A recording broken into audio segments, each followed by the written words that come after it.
ऐसा नहीं हो सकता कि उसे एक अजनबी गिरदान कर कह दिया जाए कि वो खुदाओं का दुश्मन है और यही जवाज उसे कसर से निकालने के लिए काफी है। अब एक भेड़े चराने वाला बच्चा तो पोतीफार के शानदार कसर के अमूर पर मुसल्लत होने से रहा। कल तक जो बच्चा भेड़ों के फजले पर सोया करता था, बईद है कि वो अतलस और खमखाब के बिस्तर पर सोने की ताब ला सके। यकीनन बगावत कर देगा। काहिनों से कहें कि अहले कसर के साथ बात करें और इन लोगों पर यूजार सेफ की हैसियत को वाज़ह करें कि उसकी जगह इस कसर में नहीं है।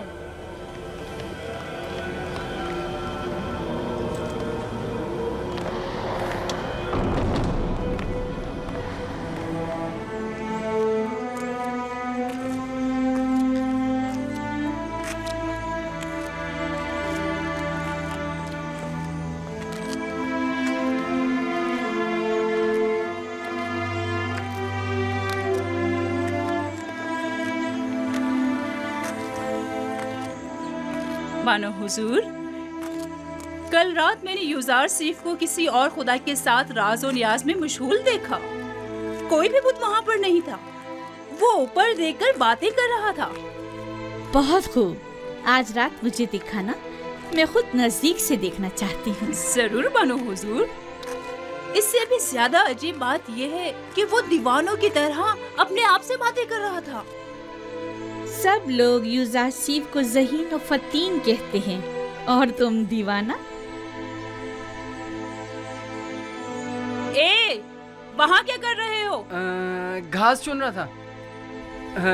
ये फूलों को खुश कर देती और अगर इन्हें निकाला ना जाए तो ना सिर्फ बागीचों को बदनुमा कर देती बल्कि। बस करो, अपना काम अंजाम दो।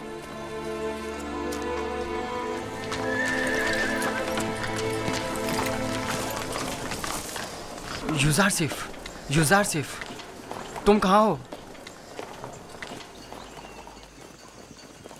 हाँ बोलो, क्या हुआ? वो लोग तुम पर नजर रखने का मंसूबा बना रहे हैं।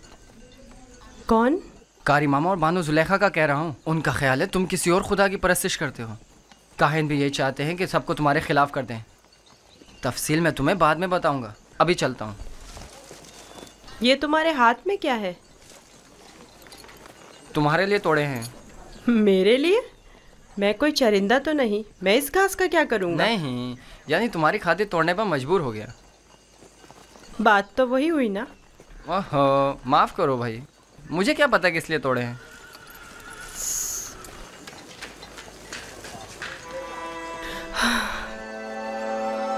सिपासगुजार हूँ। ये तो तुम्हारी इनायत है जो मुझे मेरे दुश्मनों से आगाह करते हो। मैं कमज़ोर और लाचार बच्चा हूँ। अगर तुम्हारी इनायत ना होती तो मैं नाबूद हो जाता।